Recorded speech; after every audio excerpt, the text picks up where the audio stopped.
మహానుభావుడైనటువంటి దత్తాత్రేయుడు అనేక విధాలుగా కనపడుతూ ఉంటాడు. నిరంతరము ఏకాంతవాసం కోరుకుంటూ ఉంటాడు. గున్నమావిడి చెట్టు కింద కూర్చుని ఉంటాడట సహ్యాద్రి పర్వతం మీద.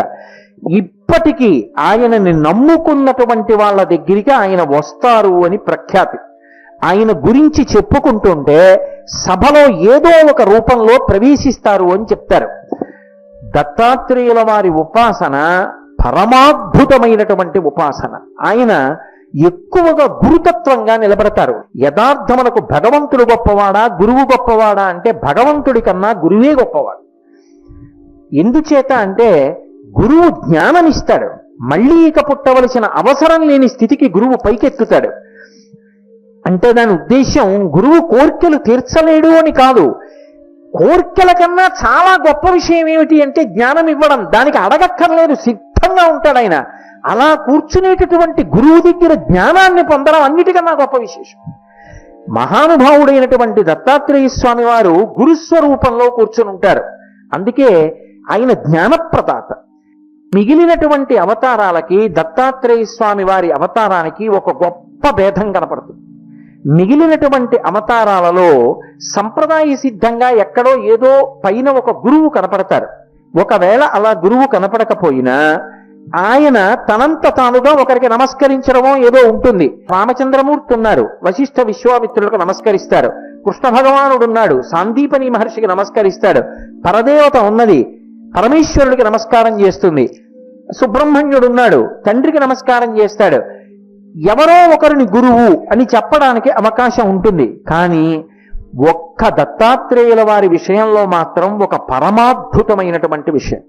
నిజంగా దత్తాత్రేయుల వారి చరిత్రలో వారు చెప్పినటువంటి ఆ ఉపాఖ్యానం కానీ ఎవరైనా మనసులో గట్టిగా పట్టుకోగలిగితే వారి జీవితం ఉత్తర క్షణం మలుపు తిరిగిపోతుంది.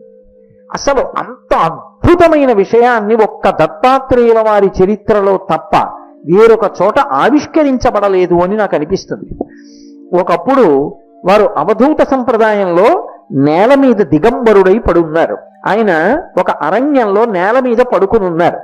అంటే దత్తాత్రేయుల వారిగా ఏదో 3 ముఖాలతోటి 6 చేతులతోటి అలాగని కాదు. ఎందుకంటే అది తత్తతః రూపం ఉన్నప్పుడు మాలాం, కుండీం, అలాగే ఆ ఢమరుంచ, శూలం, శంఖం, సుదర్శనం, దధానం భక్తవరదం దత్తాత్రేయం నమామ్యహం అంటారు. ఈ శ్లోకాన్ని ఎక్కువ మల్లాది చంద్రశేఖర శాస్త్రి గారు ప్రవచన ప్రారంభంలో చదువుతూ ఉంటారు. మాలాం, కుండీం ఇవి రెండు కింది 2 చేతులలో ఉంటాయి. 6 చేతులు ఉంటాయి. 6 చేతులలో కింద 2 చేతుల్లో పట్టుకుంటారు. ఇవి మాలాం అంటే అక్షమాల, కుండీం అంటే కమండలం. ఈ కమండలవు అక్షమాల కింద చేతుల్లో పట్టుకుంటారు. అది బ్రహ్మగారి చేతుల్లో పట్టుకునేటటువంటి పరికరాలు. అందుచేత సృష్టి శక్తి ఆయనే. గురు బ్రహ్మ. మధ్యలో ఉన్నటువంటి 2 చేతులలో ఒక చేతిలో శూలం, ఒక చేతిలో డమరుం, ఒక చేతిలో డమరుకం ఉంటుంది. అది పరమశివుడు చేత్తో పట్టుకున్న డమరుకాన్ని కలిపితే మహేశ్వర సూత్రాలు వచ్చాయి.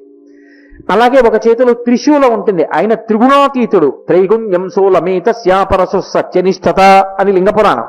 అందుకని త్రిగుణాతీత స్థితిని చెప్పడానికి త్రిశూలం పట్టుకుంటాడు. మధ్య 2 చేతుల్లో త్రిశూలము ఢమరుకము ఉంటాయి.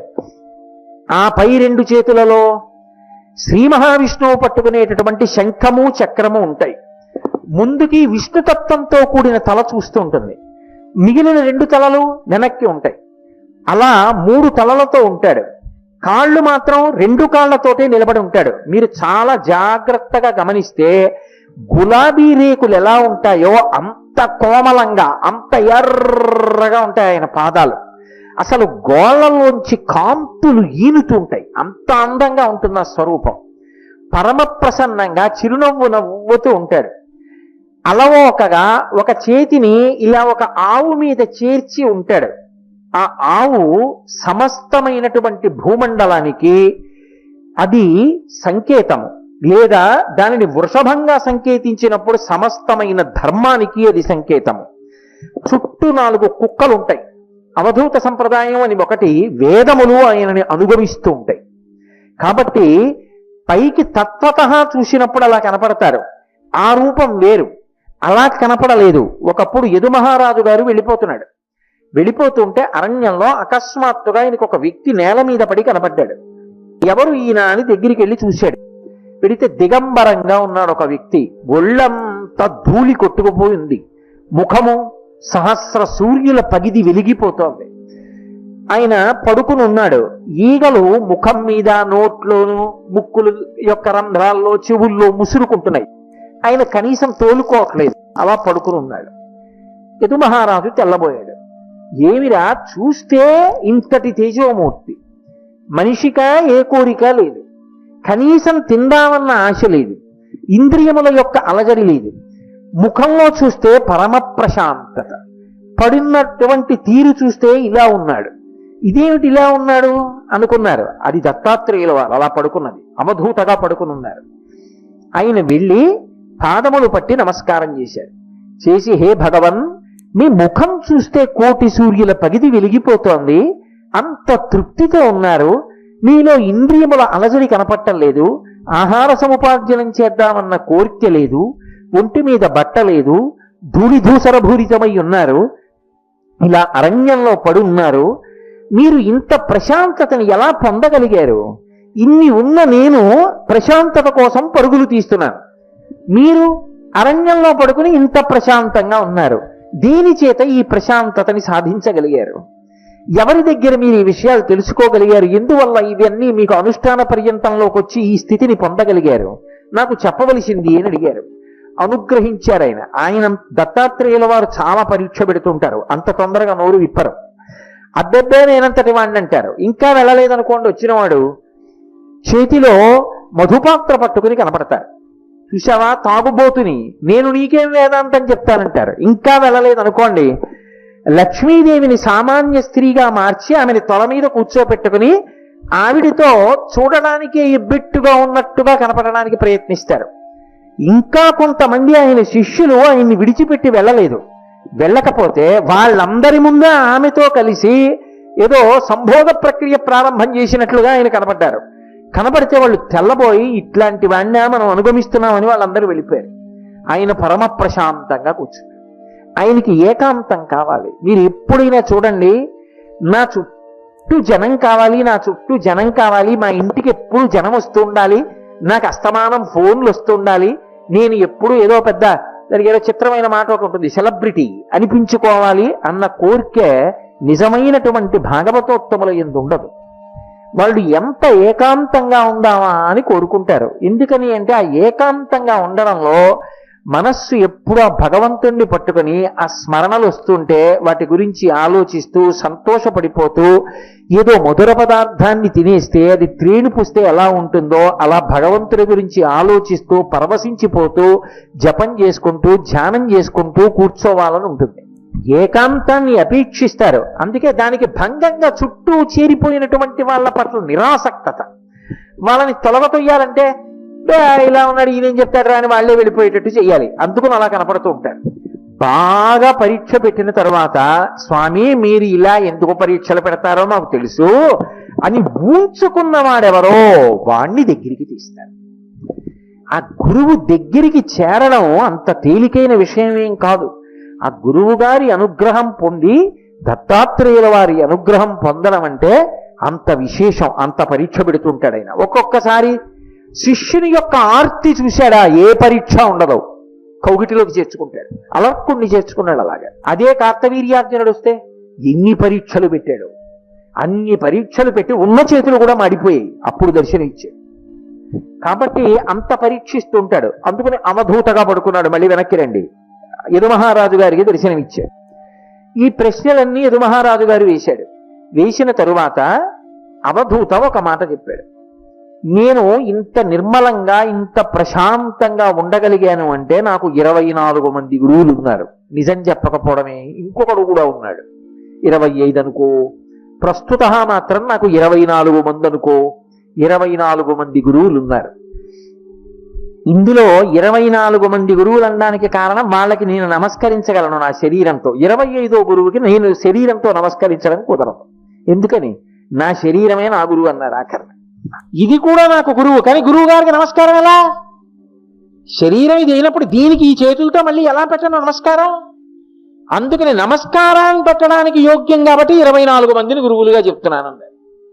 ఎవరా 24 మంది అవధూత? అసలు ఆశ్చర్యపోయాడు. 24 మంది గురువులా? ఎందుకంటే గురువ్రత పతివ్రత అని ఓ మాట ఉంది. తన భర్త కన్నా అధికుడు లోకంలో లేడు. గురువ్రత అంటే తన గురువు కన్నా అధికుడు వేరొకడు లేడు. కానీ పతివ్రత తన భర్త అంత గొప్పవాడు అంటుంది. మిగిలిన వాళ్ళందరినీ నా బిడ్డలతో సమానమని ఆదరిస్తుంది, నా అన్నదమ్ములతో సమానమని ఆదరిస్తుంది, నా తోడ పుట్టిన వాళ్ళు అంటుంది. బావగారు వస్తే ఎంతో గౌరవిస్తుంది, మరుదులు వస్తే బిడ్డల్లా ఆదరిస్తుంది, ఇంటికి ఒక అతిథి వస్తే ఆదరిస్తుంది. భర్త అందరికన్నా అధికుడు, దైవం కన్నా ఆయనే అధికుడు అంటుంది. గురువ్రత పతివ్రత ఆ మాటలకు అర్థం కూడా అంతే, అలాగే ఉంటుంది. గురువు గారు అందరికన్నా అధికుడు. మరి మంచి చెప్పే మిగిలిన వాళ్ళు అయ్యయ్యో ఆదరణీయులు, వాళ్ళందరికీ నమస్కారం. వాళ్ళు చెప్పే మంచి మాటలు అన్నీ వింటాం, వాళ్ళందరికీ నమస్కారం, సందేహం లేదు. మా గురువు గారు వాళ్ళందరికన్నా గొప్పవారు. అది గురువు వ్రత. తన గురువు చాలా గొప్పవాడు, మిగిలిన గురువుల్ని అనాదర భావం ఉండదు. ఆయన గురువు ఏమిటండి, ఈయన గురువు ఏమిటండి అలా ఉండదు. ఆయనకు ఆయన గురువు, మనకెలా అభ్యంతరం అవుతుంది? నా గురి ఒకరి మీద కుదిరింది, నాకు ఆయన గురువు అంతే. మీకు ఆయన గురువు ఏమిటంటే నేను ఎలా చెప్పబడతాను? నాకు ఏదో ఆయన మీద గురి కుదిరిందని, మా గురువు గారండి ఆయన్ని చూసి ఆయన నేర్చుకున్నానండి అన్నాను అనుకోండి, అంటే నాకు ఆయన మీద గురి కుదిరింది, ఆయన నుంచి ఏదో నేర్చుకున్నాను అంతే. అది అక్కడతో అలా ఉంటుంది అంతే వ్యవహారం, అంతే తప్ప ఆయన మీకు గురువు ఎలా అవుతాడు అన్న విషయం ఉండదు అసలు లోకంలో ఇంకా.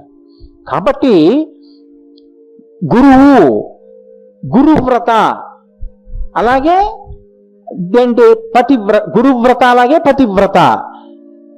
తన గురువు పరమ అధికుడు అనేటటువంటి భావనతో ఉండడం, ఇతర గురువులందరి పట్ల పరమాదర భావంతో 2 చేతులొగ్గి నమస్కారం చేసి వింటారు.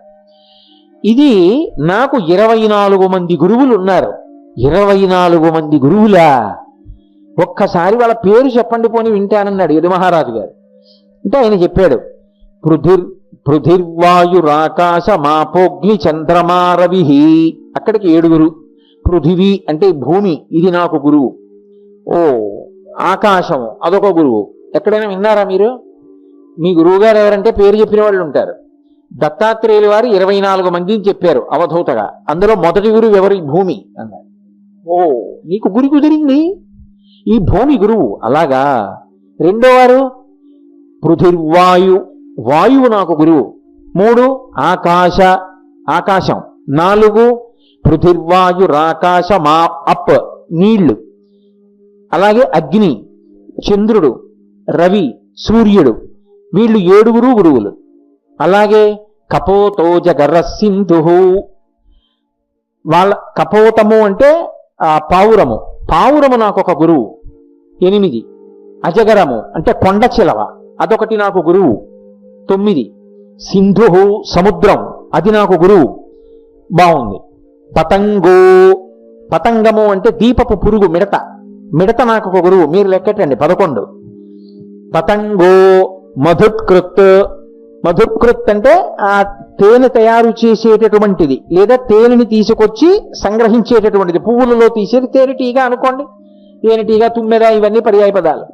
మధుకృత్ అదొకటి. గజహ ఏనుగు, అదొకటి గురువు నాకు. ఏనుగు గురువు, తేనెటీగ గురువు. ఆ తర్వాత మధుహ హరిణో మీనః పింగళ కురరోర్భక. మధుహ అంటే తేనెని దొంగిలించి పట్టుకుపోయేవాడు, వాడు నాకు గురువు.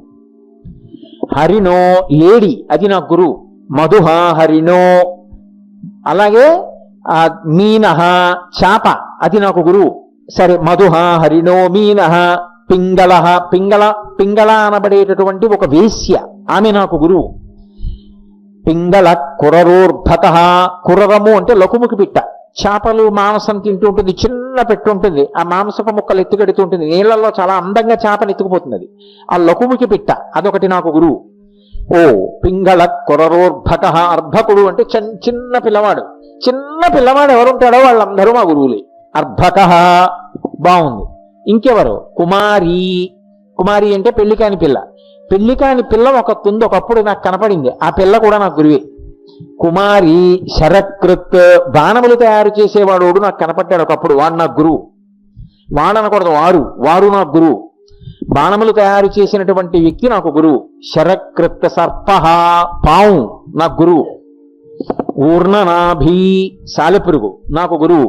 సుపేశకృత్ అంటే భ్రమర కీటకం, ఆ తుమ్మెద, అదే భ్రమరము అంటే కందిరీగ పట్టుకెళ్ళి గూట్లో పెట్టేటటువంటి పురుగు, ఆ పురుగు నాకు గురువు.